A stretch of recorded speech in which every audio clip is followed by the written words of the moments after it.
Welcome to new Arihant classes. आज हम यहाँ पर लाडली बेटी स्कीम को डिस्कस करेंगे। ये सोशल वेलफेयर सुपरवाइज़र जेकेएसबी के एग्ज़ाम में ये टॉपिक है, लाडली बेटी स्कीम। इस स्कीम को आज हम यहाँ पर डिस्कस करेंगे। Jammu and Kashmir government sponsored social assistance scheme made for new born girl child of the union territory of JNK and Ladakh. ये भी पूछ सकते हैं कि इन दो यूनियन टेरिटरीज़ के लिए स्कीम है, JNK UT and Ladakh UT। यहाँ पर कब से स्टार्ट हुई है?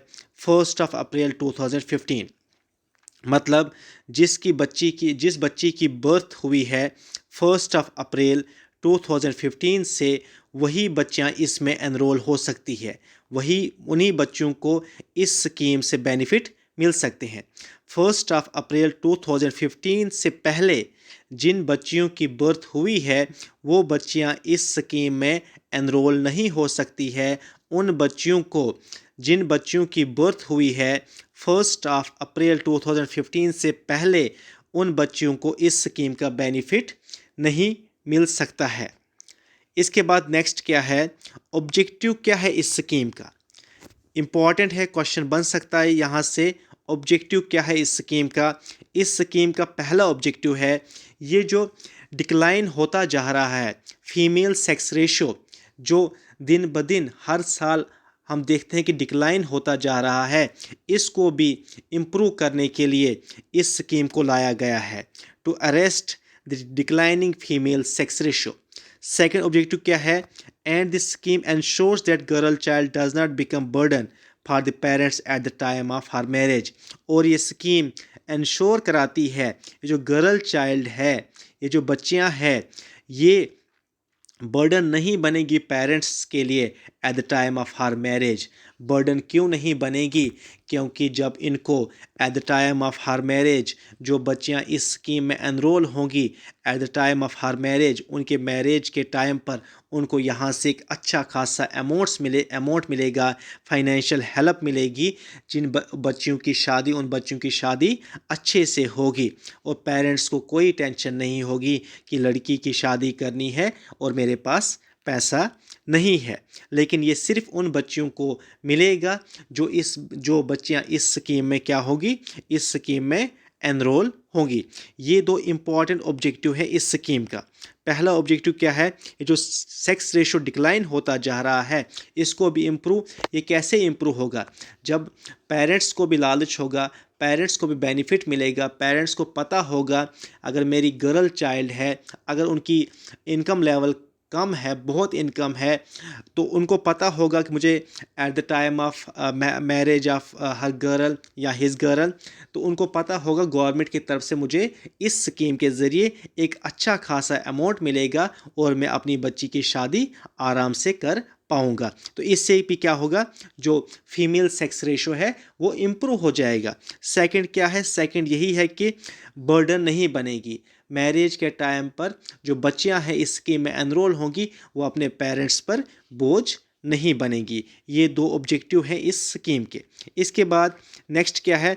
इस स्कीम के दो फेसेस हैं। पूछ सकते हैं इस स्कीम के कितने फेसेस हैं? लाडली बेटी स्कीम के दो फेसेस हैं। कंप्लीट जो टाइम पीरियड है इस स्कीम का वो है 21 ईयर्स। ये भी पूछ सकते हैं 21 ईयर्स के बाद ही इस स्कीम से पैसा कोई विड्रा कर सकता है और बच्ची की शादी के आसपास ही पैसा विड्रा कर सकता है। और 21 ईयर्स जब पूरे कंप्लीट होंगे तब जाके यहाँ से पैसे विड्रा हो सकते हैं। पहला फेस क्या है इस स्कीम का? जो पहला फेस है ये 14 ईयर्स के लिए है, उसकी बर्थ से लेकर 14 ईयर्स तक फर्स्ट फेस है इस स्कीम का। इसमें क्या होगा? इसमें होगा रेकरिंग डिपॉजिट। रेकरिंग डिपॉजिट कैसा होता है? जैसे कोई कमेटी होती है, कमेटी में हम एनरोल होते हैं, 1 साल की कमेटी है, पर मंथ हमने 1000 डिपॉजिट करना है और जब ये साल कंप्लीट हो जाएगा तो हमें यहाँ से अमाउंट मिलेगा, कुछ 12,000 अमाउंट मिलेगा। रेकरिंग डिपॉजिट हम उसी को बोलते हैं जो पर मंथ हमने फिक्स्ड कुछ अमाउंट इसमें डिपॉजिट कर देना है। और फर्स्ट फेज में क्या होगा, जो जम्मू एंड कश्मीर गवर्नमेंट ये पर मंथ 1000 उस बच्ची की अकाउंट में डिपॉजिट कर देगा। सिर्फ 1000 अमाउंट डिपॉजिट होगा, इससे कम या इससे ऊपर डिपॉजिट नहीं होगा। ये होगा 14 ईयर्स के लिए। पूछ सकते हैं जो रेकरिंग डिपॉजिट फेस है ये कितने साल के लिए है, तो ये 14 ईयर्स का है from the first month of her birth से लेकर 14 ईयर्स तक होगा ये फर्स्ट फेस। इसे बोलते हैं रेकरिंग डिपॉजिट। इस फेस में Jammu and Kashmir government deposit करेगी इस बच्ची के अकाउंट में पर मंथ कितना करेगी, 1000। जो सेकंड फेस है इस स्कीम का, इसे बोलते हैं टर्म डिपॉजिट। जब ये 14 ईयर्स कंप्लीट होंगे तो हर मंथ अगर 1000 इसमें डिपॉजिट कर दिया जाएगा तो 14 ईयर्स में कितना बनेगा ये अमाउंट, ये बनेगा 1,68,000। कितना बनेगा, 1,68,000। जब 1,68,000 ये बनेगा, उसके बाद सेकंड फेस में इस अमाउंट को 7 साल के लिए टर्म डिपॉजिट कर दिया जाएगा। जो हम फिक्स डिपॉजिट करते हैं, मतलब 7 साल के लिए इसे फिक्स कर दिया जाएगा। और उसके बाद जब 14 + 7 ईयर्स कितने होते हैं, 21 ईयर्स। तो 21 ईयर्स इसका पूरा टाइम पीरियड है। 21 ईयर्स के बाद ही यहाँ से पैसा विड्रा हो सकता है उसकी शादी के टाइम पर, बच्ची की शादी के पहले।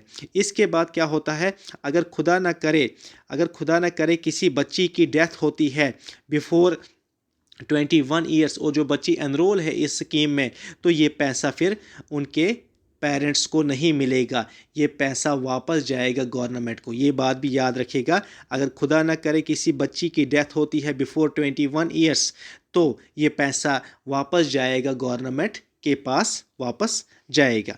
इसके बाद जो नेक्स्ट क्या है, नेक्स्ट है एलिजिबिलिटी क्या है इस स्कीम की। हर गर्ल चाइल्ड को इस स्कीम का बेनिफिट नहीं मिलेगा। पहली एलिजिबिलिटी है जो गर्ल चाइल्ड की बर्थ होनी चाहिए या 1 अप्रैल 2015 या इसके बाद। 1 अप्रैल 2015 के बाद ही जिस गर्ल चाइल्ड की बर्थ होगी वही इस स्कीम में एनरोल हो सकती है। पहली एलिजिबिलिटी ये है। दूसरी एलिजिबिलिटी क्या है, दूसरी एलिजिबिलिटी है पेरेंट्स की, जिसकी जो गर्ल इसमें एनरोल हो सकती है उसके पेरेंट्स की इनकम कितनी होनी चाहिए, एनुअल इनकम होनी चाहिए less than 75,000 from all sources, less than 75,000 from all sources. उसके पेरेंट्स, उसके गार्डियंस की इनकम होनी चाहिए लेस देन 75,000, तब जाके ही वो बच्ची इस स्कीम में एनरोल हो सकती है। और इस बच्ची के जो लीगल पेरेंट्स गार्डियंस होंगे वही इस बच्ची के अकाउंट को ओपन कर सकते, क्योंकि बच्ची छोटी होगी, खुद तो अकाउंट ओपन नहीं कर सकती है। जो लीगल पेरेंट्स होंगे वही इसके अकाउंट को ओपन कर सकते हैं। ये कुछ इंपॉर्टेंट पॉइंट्स हैं लाडली बेटी स्कीम के। Thank you so much.